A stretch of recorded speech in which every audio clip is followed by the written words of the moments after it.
Hey, Dewan, it's so good to be with you today. I was really intrigued initially when I heard your story. It honestly, it was very impactful. Just the way that you processed your past and how it brought you through to an understanding of yourself and obviously an understanding of God. Can you tell me and everybody listening, like a quick recap of your childhood history and some of those monumental moments that really changed and transformed you. Yeah, absolutely. I appreciate the question. And thank you for having me. My childhood was pretty normal, relatively, for like an inner city kids experience around the country. Like LA, Baltimore, New York City, kind of typical inner city kid thing. You know, it was a little tough in terms of like poverty or whatnot, but things really took a south, sharp turn south when my mother passed away when I was 12. And then that led me to go down this journey of like just a darker and darker path to find myself involved in, I mean, you name it, substance abuse, alcoholism, violence, the gang lifestyle, all of it, crime, all of it. And that pretty much shaped my life moving forward. So, Was that something that type of lifestyle, is that something that you saw around you? Was that a surprise to you when you were that young? Kind of, or was it readily available and accessible? yeah, absolutely. So, interestingly enough, my mother and father actually met living in a gang lifestyle already. So I was basically born into it, but Hmm. my mother, she had the intention to basically move me outside of like the immediate line of fire from like where she grew up and what she knew. So she tried to move to a quote unquote better part of town, going from like South Central Los Angeles to a different part, which is adjacent, like in Inglewood. Nonetheless, it wasn't far enough. So to answer the question, yeah, even though my mother, who came out of the lifestyle, was working to make a better environment for her children, myself being the oldest of three, we were still faced with the thing that she was trying to get away from every day. So Now, when you lost your mom, that really changed you. Like that changed your whole world, right? When like that would be insane to experience at such a young age. So did you feel like you lost your anchor in life in some ways? Like, can you describe that a little bit more? yeah, absolutely. So without having like a real family structure in place to like kind of lean on when you lose someone as critical and impactful and important as your mother. Yeah, I didn't have any anywhere else to look to, anybody else to look to in terms of like someone that I knew for a fact had my best interest and that loved me unconditionally and wanted the best for me. I didn't know of another person on the planet, so it kind of left me mentally, psychologically, emotionally, spiritually spiraling out of control, just trying to look for some type of balance and stability. So yeah, So absolutely. did you find some community or stability within even the gang culture? Yeah, that's what drew me in. Absolutely. Because it's like a group of guys, they all have a common goal, whether it's good or bad, but at least you feel like there's camaraderie and you can hang out with people and they got your back, right? Yeah, that's how they lure you in. Yeah, interesting. So so that's very different than a lot of other people's past. I mean, that's very unique, a very unique past. So where did that take you? Did it? I mean, I'm so glad you survived that. Like, because I imagine there's people that were in there with you in that environment that didn't survive. Yeah, absolutely. It's a miracle for me to still be here talking with you and to be alive and enjoy life. I really think about that. I try to make it a point to think about that regularly because it does allow me to live life with humility to know that every day is a blessing and a gift. So yeah, Right. certainly a lot of my friends that I came up with, I have like a stack of obituaries that it just keeps growing, man, because a lot of them they never had an opportunity to get out of the lifestyle. So eventually you really only have two outcomes if you remain there, which is either death or some type of a long jail sentence. Right, because you're participating in crime every day, and or you're gonna die because someone else wants you dead. Very interesting. Um, okay, so that sounds like it's you know it's an option of never ending. How did you get out? Well, I like to say that it wasn't really me who got out as much as I was pulled out, and Okay. I just went with it, and that was really an act of God. And for me to say or explain it any way else would be disingenuous because Okay. literally that's what it was. So, people and situations, circumstances, you felt like God led you out of that lifestyle. Did you ever look back? Was there any regrets? Like, do you feel like you were totally set free? I mean, that must have been some very difficult processing afterwards, right? Because having been removed, now you're processing your past. You're like, what is it all? Is there any redemptive values in that? Right? There's really tough God questions in there, right? Absolutely. It's interesting because like immediately when I first found my way out, my escape, or my salvation from the detrimental experience that I was living every day, immediately there was no regret, there was no looking back. It was like full steam ahead. I understood that this was an opportunity and a chance to be redeemed in life from all the things that I had done, all the things that I was guilty about, that I carried shame about, the pain of losing my mother, not properly mourning that situation and not really knowing how to do it, and just all of the suffering that comes in life. I looked at that as my opportunity to move forward in a way that I had never even known was possible. So immediately, initially, no, there was no really looking back or remorse or trying to make sense of things. It did, however, eventually start to play on the psyche, and you do start to wonder about things for some reason. That's really interesting. With having gone through that experience, it clearly it clearly illuminated a pain and a suffering and a grit and a determination and a perseverance that most don't see at that age. And so I think it opened up something within you that um, there's redemptive value, obviously, within these areas of these pain points that we experience, um, and so I think in the most beautiful way, you composed uh, your new book, Life as a Psalm, um, as a kind of double-edged sword in a way. With it's not everything's not butterflies and rainbows, and like it, it's not all like sugar coated, right? All There's right. two sides to the time that we have. Like, can you describe that a little bit more? Absolutely. Yes. So, I was fascinated as I've gone on this faith journey through the years and become more educated in the things of God through the Word of God, the scriptures I totally fell in love with. And through my journey of learning about these principles and these laws that God has, like, universal laws that are applicable, to all humankind, I just was fascinated by the fact of, like, as I started to process these things and think on these things and my whole journey and everything that I went through, I looked at it as almost God's grace. Well, yeah, I won't say almost, but God's grace in allowing me to go through the things that I went through, because it ultimately set me up to the position where God found me and He rescued and delivered me and He saved me.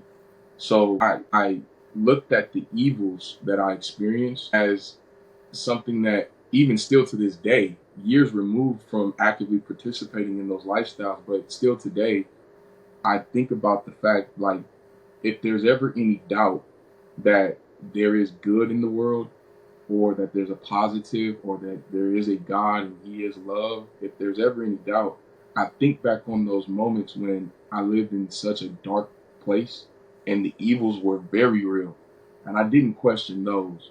So to your point, if I know that those things were real, there has to be a contrast. There has to be an opposite end, and that kind of keeps me anchored in moments of doubt moving forward. Yeah, and I think when you shared that with me initially, the only thing I could really think of was David, and um, how he held within this tension of uh, the present day evil, the situation at hand, but then also simultaneously, maybe it was the goodness of God or the redemptive nature of God, and so there's this juxtaposition and tension, and I think that's what's so beautiful about like what you've conveyed. There's there's a divine tension in every moment that we have, and it's not to just accept like one reality from God and deny the others, but it's to realize that there's a time for mourning and there's also a time for celebration, or there's a time for worship and there's also a time for prayer, right? There's these juxtapositions in our lives, obviously in Scripture, but in the most raw and transparent way, you kind of share your story through these parallels, which is really really cool. Um, Thank you. so, do you feel like um, God's led you to kind of, I guess, have a different perspective about time because of this? I mean, it seems like there's a sense of urgency that kind of came out of these realizations. I mean, when you, like you said, you have a stack of obituaries. I don't know anyone who does, and so that's got to get you thinking about like the end of life and like how precious is time. What's the purpose of our being here if like we're encountering so much suffering and pain? Yeah, yeah, absolutely. You hit it right on the head. It's because of my experience of first and foremost losing my mother at 12 years old. It kind of reshaped my idea of longevity in terms of you think someone's going to be with you all the way through the journey, and you never really second guess that, especially at that age. I never really thought that there would be a point where my mother wouldn't be around. So when you have to process that and go through, that cognitive dissonance and that process of working through that psychologically, spiritually, emotionally, it forces you to, yes, to view time differently. And as I continue forward in the lifestyle choice that I made at that time, involved in the things that we were doing, you realize, life is very fleeting, and you can be here today and not, just off of really one bad decision. So yeah, it kind of reshaped how I viewed life and how I looked at time, and I realized that yeah, we all should be thinking about the time that we spend on this earth and in this life. Every day that we're blessed to see, we should count it a blessing, and we should be grateful and take not take it for granted, but to do everything that we can to make the most of it, because time is the most precious and valuable resource that any of us has. Yeah, the thing I love the most in terms of reading through your book was was the understanding and the invitation that God was in the midst of these different experiences that we have, and there was something in it that was a delight and a treasure in a way. Even in the pain points, like God can be found there. Which is most people wouldn't understand or take the time to comprehend. Like, but even in suffering, like Jesus offers, he says there's a reward with the cup of suffering. Like, there's it's not just the good stuff. It's like there's all these other areas that uh, he can be we can be invited into, and I thought that was really unique to portray it, just like David did with the Psalms. Like, I mean, I think it makes us more raw and transparent. Do you feel like you've been made more humble after processing these things? Because clearly you've experienced some incredible, tremendous, weighty situations. Even as you're still very young. Yeah, yeah, no, definitely. It just made me again. wake up and have like a real reality check to the fact that I'm allowing again time to just the illustration of the hourglass, that's on the cover of the book. I literally, that's the image that I have in my head all the time, and I'm like, man, I'm just allowing sand to just pass through, and it's like, what am I doing with it? Am I making the most of it? And obviously you don't want to become so hyper focused on self, or self-centered, and it's all about you and what you're doing. There is a sense of urgency in the invitation that you spoke of, to invite God into our lives, into each moment of our lives, where we should want to be pleasing, unto God, as a reasonable response for the grace that He imparted unto us in welcoming us into His kingdom, forgiving us and offering us forgiveness. And again, having to process all of the things that I've lived through, and then learning about God, which is a journey. Yeah, it makes me realize that we're gonna go through different times, we're gonna go through different seasons, there's different tests, there's different trials, there's ups, there's downs. It's a part of life. Suffering, unfortunately, is a part of the human condition. There's nothing that you can't make enough money to escape it. You can't buy enough cars to escape it. There's nothing you can do to escape suffering. We're all going to experience it to some degree. And once we realize that and accept it and embrace what God is promising and offering, I've found in my life it's been the best way to deal with it. So, Wow. What do you think was one of the number one things that really assisted you in healing? I imagine you've been on a healing journey, from all your experiences and young trauma. What do you feel like was one of the number one things that contributed to that growth? it's really been the amplification of the love that God has allowed to pour into my life beyond my wildest expectations. And obviously, I do mean the love of God that He's shown for me, and His patience and His kindness. But even in a practical sense, Him allowing me to find a wife and have a life partner and be married and go through the joys of what a marriage can bring into your life, especially for myself as a young man who comes from an environment where you don't really see the structure of family. It's not something that's typically modeled in our neighborhoods. So having to now go through that and figure out what it takes to take care of a wife and provide for her and protect her and do all the things that we're called to do, it has elevated my expectation in life, and even my what I felt was my potential in life, because it pushes you and you have to grow and you have to mature. And I believe God allowed me to find a wife that was fitted for me, to allow me to go through that, to amplify and magnify the love that I've experienced. And then obviously that has only multiplied through my children. So, That's that's really incredible. I concur with that.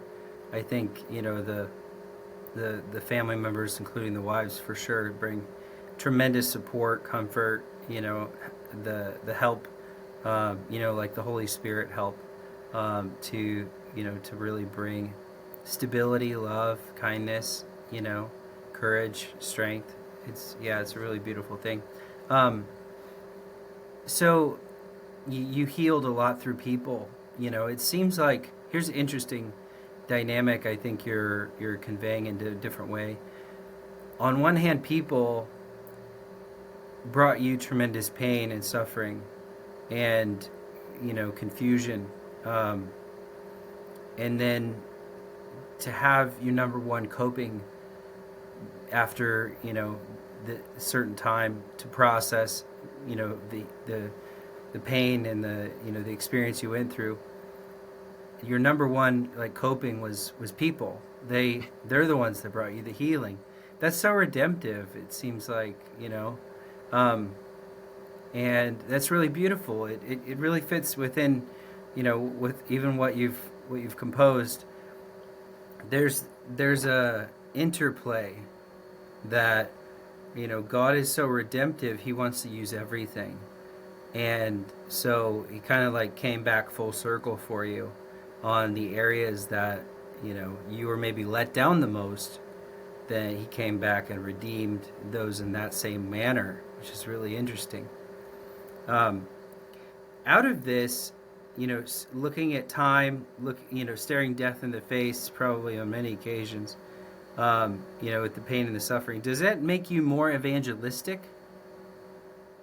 Wow, you're in the spirit, my friend, because as you were speaking through before asking that question, I'm sitting here processing it, and I was just thinking to that point that you made of like how I came out of the cycle of people in a, I guess, just a negative sense, and putting me in bad situations in a bad environment, and my experience with people being more detrimental than probably not, into where the redemption took place, and it was still people who brought me to the place of healing and progression moving forward. And I was just thinking, even with that, I talked about my family and the joys that come along with that, and that's like my world. My wife and my three kids are like all the family that I have, really.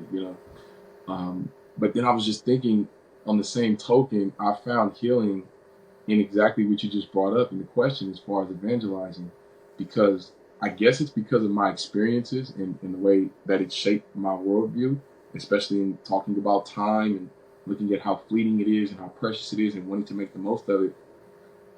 Like from day one, when I came into the knowledge of the gospel of Jesus Christ, and I surrendered and gave my life to Him, and been walking with the Lord and learning more about Him and learning more about the Bible, I've from day one had this like immense, deep passion to share it with any and everybody that I could. And like I said, I was listening to, as you were saying that, and like the dichotomy of that, and how at one point in my life, I would survey my surroundings, and I would actually look to do things to people that didn't deserve the things that I was plotting, or commit some type of crime or some type of violent act towards individuals who, were unsuspecting and, like I said, didn't even deserve these things. To then having a complete shift, and now looking out in my environment and looking to interact with people and communicate with people for the purpose of bringing them what I would call the biggest blessing, the most wonderful gift that any human being can offer to another. Right. Which is full circle, right? Because you were maybe seeking him out to do harm, and then now you're seeking him out with a totally different agenda and outcome, obviously. Very interesting. Yeah, of course, God's redemptive in that way, which is really beautiful. And I think um, I just want to applaud you for communicating your story and sharing your story. There there has got to be initially a tremendous amount of feelings and emotions, and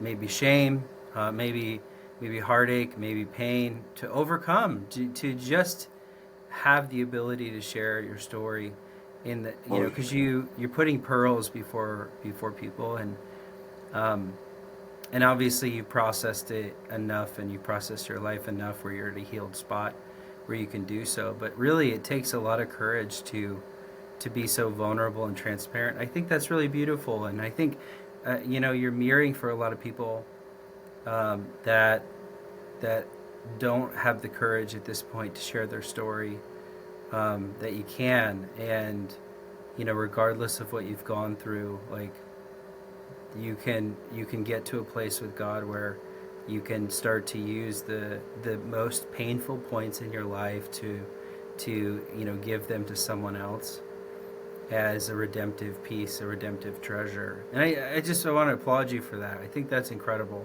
Um, Much more courageous than many that I know. And so thank you. it's really beautiful. So if you were to talk to someone directly right now, really quick, and they are experiencing some tremendous obstacles in their young years, what would you tell them?